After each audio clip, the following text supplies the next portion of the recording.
5 বছরের সংবাদকর্মী না, আমরা দীর্ঘদিন থেকে এখানে কারণ আমাদের সিনিয়র সাংবাদিক তো 30 বছরের উপরে হয়ে গেছে। এখানে এক যুগের বেশি ধরে অনেকে সাংবাদিকতা করতেছে।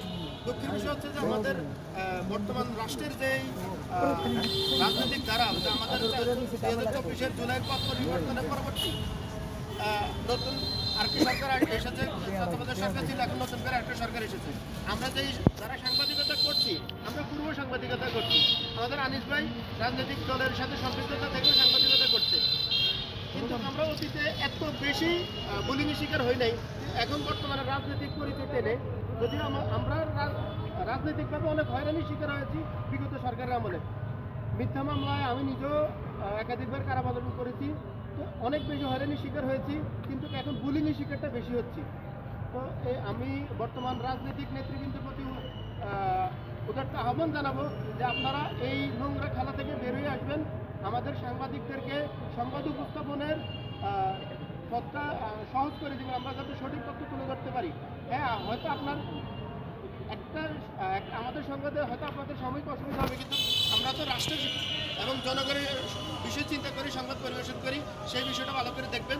ধন্যবাদ সকলকে। এই মুহূর্তে আমি আমাদের চাটখিল উপজেলা সাংবাদিক ফোরামের সম্মানিত সভাপতি ও দৈনিক যুগান্তর পত্রিকা সিনিয়র সাংবাদিক জনাব আবু তৈব ভাইকে এই বিষয়ে কিছু বলার জন্য অনুরোধ করব। চাটখিলের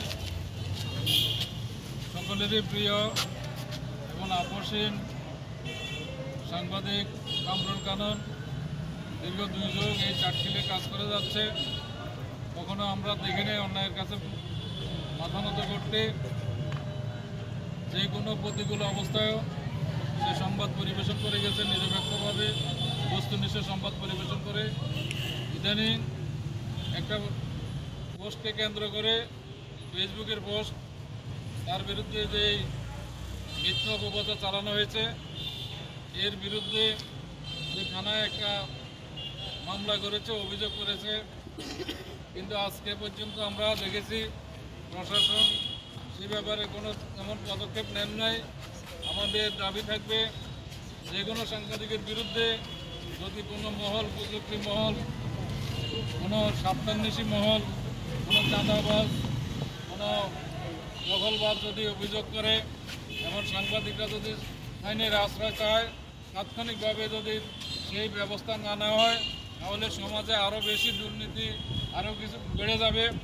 আমি অনুরোধ করব আমাদের চাটখিল থানা প্রশাসনকে অবিলম্বে কামরুলের উপরে যারা অন্যায় করেছে, যাদের বিরুদ্ধে সে মামলা করেছে, তাদেরকে অবিলম্বে গ্রেপ্তার করে আইনের আওতায় এনে বিচার করা হোক, আমরা এই দাবি করছি।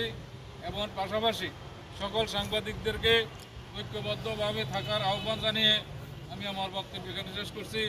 আমরা প্রশাসনের দৃষ্টি আকর্ষণ করে বলছি, যদি এরপরও যদি আসামিদেরকে গ্রেপ্তার না হয়, পরবর্তীতে আমাদের জেলা পর্যায় থেকে আরও কঠোর কর্মসূচি আমরা দিতে বাধ্য থাকিব।